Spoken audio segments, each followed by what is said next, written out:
પ્રકરણ 5 પુનરુત્થાન સમયની કલા. પુનરુત્થાન સમયની કલા ઈસવીસન 1400 થી 1600.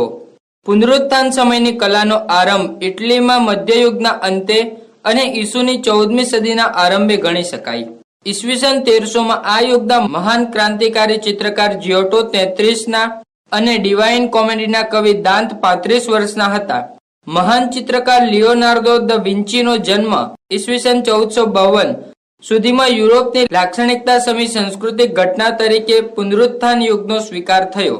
સમૃદ્ધ નગરો ધરાવતું ઇટાલી વિશ્વ વ્યાપારના હાર્દસમાં ભૂમસ્ત સમુદ્રના જળમાર્ગ ઉપર આવેલું હોય વેનિસ અને જીનોવા જેવા બંદરોનો વેપાર ધંધા માટે ભરપૂર ઉપયોગ થયો.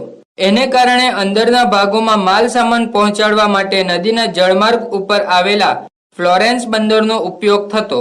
આ કારણે મિલાન નગર પણ સમૃદ્ધ બન્યું. વેપાર વાણિજ્ય દ્વારા પ્રાપ્ત થયેલી સંપત્તિ અને સમૃદ્ધિનો રાજ્ય સત્તાએ કલાને ઉત્તેજન આપવામાં ઉપયોગ કર્યો. જનમાનસ આર્થિક સમૃદ્ધિમાં જ નિશ્ચિત બનીને કલાને પોષણ આપી શકે છે તે ન્યાયે શિલ્પીઓ, સ્થપતિઓ અને ચિત્રકારોને શ્રીમંતો દ્વારા અને રાજ્ય સત્તા દ્વારા આશ્રય મળ્યો. રાજકીય આગેવાનો તથા ધનિક પરિવારો ચિત્રકારોના આશ્રયદાતા બનવાની સ્પર્ધામાં ઉતરવા લાગ્યા. કલાકૃતિના સંગ્રહો પોતાની પાસે હોય તેને આ શ્રીમંતો મોટાઈ અને પ્રતિષ્ઠાનું લક્ષણ માનવા લાગ્યા. આ કલાકૃતિઓ કોઈ ધર્મસ્થાનના કે ધર્મગુરુના આશ્રયે સર્જાઈ નથી, તેથી તેમાં ધર્મનિરપેક્ષતાનું તત્વ પ્રવેશ્યું. કલા સંગ્રહ અથવા મ્યુઝિયમનો વિચાર પુનરુત્થાન યુગની દેણ છે.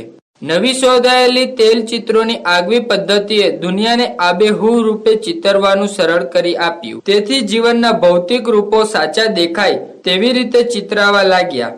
15મી સદીથી પશ્ચિમના દેશોમાં કલા, ધર્મ અને રાજકીય ક્ષેત્રે ઝડપથી પરિવર્તન આવવા લાગ્યું. કલા ક્ષેત્રની વાત કરીએ તો આ સમયના મહાન કલાકારો લિયોનાર્દો દ વિન્ચી, માઇકલ એન્જેલો અને રફાયેલને ગણાવી શકાય.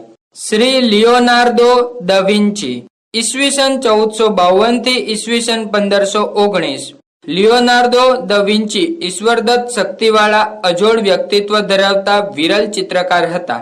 તેમનો જન્મ ઈસવીસન 1452ની 15મી એપ્રિલે ઇટાલીમાં વહેંચી નામના ગામમાં થયો હતો. શાળાના અભ્યાસકાળ દરમિયાન તેઓ ચંચળ અને સ્વચ્છંદી હતા, તેથી તેમના વર્તનથી શિક્ષકો પણ મૂંઝાતા હતા.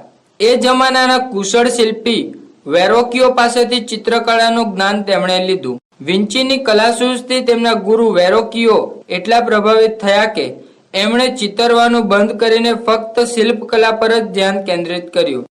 ગુરુજી પાસેથી તેમણે ફોર્મ, પર્સ્પેક્ટિવ અને માનવ માત્રની ગતિ વિષયનું જ્ઞાન મેળવ્યું. ઘોડાઓના અદ્ભુત રેખાંકનો તેમણે કર્યા છે. આવા કામમાં તેઓ તેમના ગુરુ કરતાં પણ આગળ હતા. વિન્ચી બહુમુખી પ્રતિભા ધરાવતા હતા. તેઓ સારા ચિત્રકાર તો હતા જ, તે ઉપરાંત કુશળ સ્થપતિ, શિલ્પી, ઇજનેર, વૈજ્ઞાનિક, અદ્ભુત કોમેડિયન પણ હતા.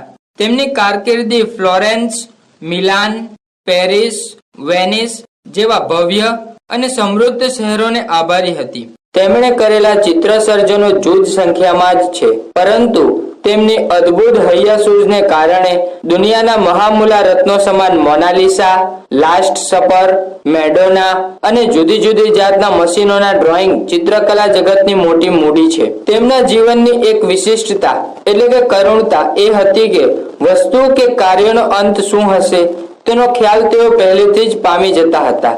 તેથી કેટલાય કાર્યો તેમણે શરૂઆત કરતા તરત જ છોડી દીધા હતા. તેમના કામની પ્રક્રિયા ખૂબ જ ધીમી હતી, પરંતુ રચના કૌશલ્ય અદ્ભુત હતું. તેમના કેટલાક સર્જનો royal library of Windsor, London અને લુવ્ર એટલે કે પેરિસમાં સંગ્રહિત છે. કલાના જગતમાં તેમનું કામ અને નામ ઉચ્ચ સ્થાને બિરાજે છે. એ જ તેમની સિદ્ધિ છે. 2. શ્રી માઇકલ એન્જેલો ઈસવીસન 1475 થી ઈસવીસન 1564. મહાન ચિત્રકાર અને કવિ માઇકલ એન્જેલોનો જન્મ કાપ્રેસે નગરમાં થયો. ત્યાંથી ફ્લોરેન્સમાં વસવાટ કર્યો. નાની ઉંમરમાં જ પિતાની અનિચ્છા છતાં તે સમયના જાણીતા ચિત્રકાર અને કલા શિક્ષક ડોમેનિકો ધીર લંદલાઈઓની ચિત્રશાળામાં તાલીમ લેવા ગયા. થોડા સમય પછી ફ્લોરેન્સના શ્રેષ્ઠી અને રાજ્યના કલાના આશ્રયદાતા લોરેન્ઝોએ તેમના મહેલમાં શરૂ કરેલી શિલ્પ કાર્યશાળામાં આમંત્રણ આપ્યું. અહીં રહીને માઇકલ એન્જેલોએ શિલ્પકામની તાલીમ લીધી. સાથે સાથે ચિત્ર સર્જનની સાધના ચાલુ રાખી. ઉપરાંત તેઓ કાવ્ય રચના પણ કરતા હતા. ઈસવીસન 1508માં વેટિકન સિટીના નવા પોપ જુલિયસ બીજાએ તેમને વેટિકન સિટીના દેવળના નાના દેવધરા એટલે કે સિસ્ટાઇન ચેપલની છત પર ચિત્રકામ કરવા માટે તેમને આમંત્રણ આપ્યું. અહીં તેમણે બાઇબલના પ્રસંગો આધારિત પ્રસંગ ચિત્રો અને વ્યક્તિ ચિત્રોથી 5800 ચોરસ ફૂટ વિસ્તારની ભીતો પર અને છત પર ચત્તા સૂઈને માત્ર 4 વર્ષના ટૂંકા ગાળામાં ઈસવીસન 1508 થી 1512 ચિત્રકામ પૂરું કર્યું. આ સર્જનને ટૂંકા ગાળામાં કરેલા મહાન કલાકૃતિ તરીકે સ્વીકારાયું ત્યારે તેમની ઉંમર માત્ર 37 વર્ષની હતી. માઇકલ એન્જેલોના શિલ્પોમાં મનુષ્ય દેહનો સૂક્ષ્મ અભ્યાસ જોવા મળે છે. તેમજ ચિત્રો અને શિલ્પોમાં સ્નાયુબદ્ધ શરીર ખૂબ જ સુંદર રીતે આલેખાયું છે. ચિત્રકાર ઉપરાંત સિદ્ધ હસ્ત શિલ્પકાર પણ હતા. 18 વર્ષની ઉંમરે તેમણે જગવિખ્યાત મેડોના અને બાળકનું શિલ્પ તૈયાર કરેલું. 25 વર્ષની ઉંમરે ખૂબ જ પ્રખ્યાત શિલ્પ પીએટા એટલે કે કરુણા નું સર્જન કર્યું હતું. તે કૃતિના પાત્રો માનવ નહીં પણ દેવી હતા. ગુલામ પણ તેમનું વિખ્યાત શિલ્પ છે. ક્રિએશન ઓફ આદમ અને આખરી જાય ધ લાસ્ટ જજમેન્ટ ઈસવીસન 1536 થી 1541 જેવા ચિત્રોએ તેમને અમરત્વ આપ્યું છે. 3. શ્રી રફાએલ ઈસવીસન 1483 થી ઈસવીસન 1520. ચિત્રકાર પિતાનો પુત્ર ચિત્રકાર રફાએલ પણ વિન્ચી અને માઇકલ એન્જેલોની હરોળના ચિત્રકાર ગણાય છે. તેમની રંગપૂર્ણી વધારે આકર્ષક છે. તેમણે ફ્લોરેન્સના બદલે રોમને પોતાની પ્રવૃત્તિઓનું કેન્દ્ર બનાવ્યું હતું. પોપ એટલે કે ખ્રિસ્તી ધર્મના વડાની કચેરીમાં તેમણે ચિત્રકાર તરીકે સુંદર કામ કર્યું છે. ત્યાંના વેટિકન મહેલમાં અનેક સુંદર ભીંત ચિત્રો કર્યા છે.